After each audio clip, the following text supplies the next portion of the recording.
بسم اللہ الرحمن الرحیم۔ حضرت موسیٰ علیہ السلام اور ایک بے اولاد کا واقعہ۔ سیدنا حضرت موسیٰ علیہ السلام اللہ تعالیٰ کے بہت ہی بہادر اور برگزیدہ بزرگ ہیں۔ حضرت موسیٰ علیہ السلام کو کلیم اللہ کا قلب دیا گیا۔ اس قلب کی وجہ یہ تھی کہ آپ علیہ السلام اللہ تبارک و تعالیٰ سے باتیں کیا کرتے تھے، اور باتیں کرنے کے لیے ایک مخصوص جگہ کا انتخاب کیا گیا جسے کوہ طور کے نام سے جانا جاتا ہے۔ اللہ تبارک و تعالیٰ سے بات کرنے کا یہ شرف آپ کے علاوہ کسی اور کے پاس نہیں تھا۔ حضرت موسیٰ علیہ السلام معمول کے مطابق اللہ تبارک و تعالیٰ سے ملاقات کے لیے کوہ طور کی طرف جا رہے تھے کہ راستے میں آپ کو ایک عورت نظر آئی جو کہ جاروں قطار رو رہی تھی۔ سیدنا حضرت موسیٰ علیہ السلام کا دل ویسے ہی بہت نرم تھا، تو اس عورت کو دیکھ کر آپ خود بھی غمگین ہو گئے۔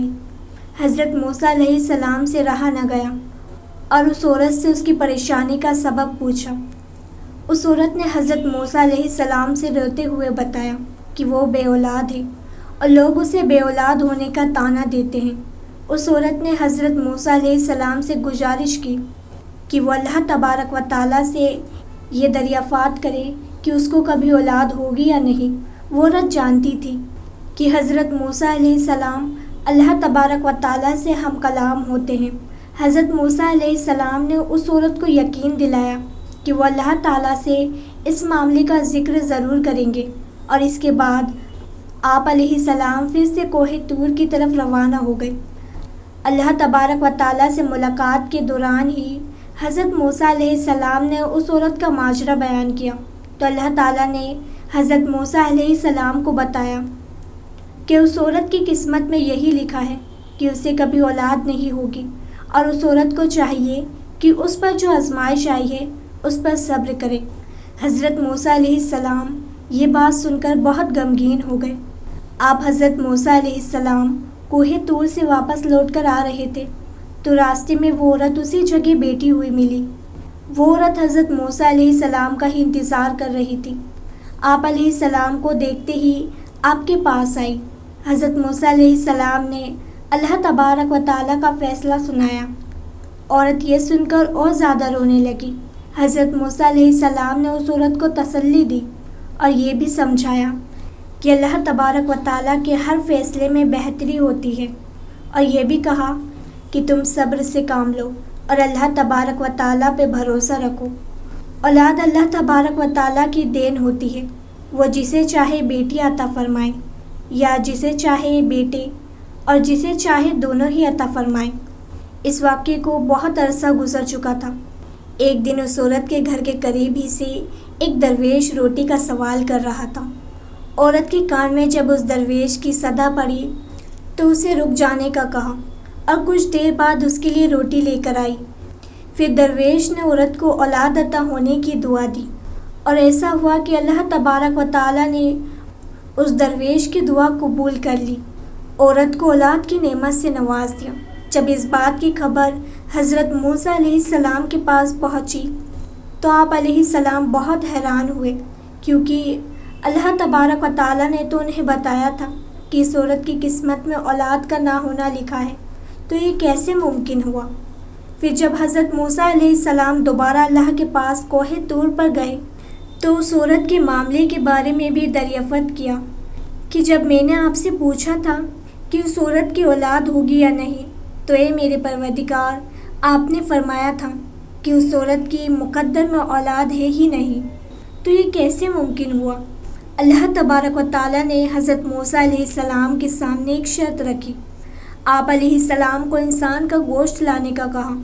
جب اللہ تبارک و تعالیٰ انبیاء کریم کو کسی چیز کا حکم دیا کرتے تھے تو کوئی بھی اللہ تبارک و تعالیٰ سے سوال نہیں کرتا تھا، اس لیے سیدنا موسیٰ علیہ السلام نے بھی اللہ رب العزت کی شرط پر کوئی سوال نہیں کیا، اور اپنی بستی میں جا کر لوگوں کو اللہ کا حکم سنایا۔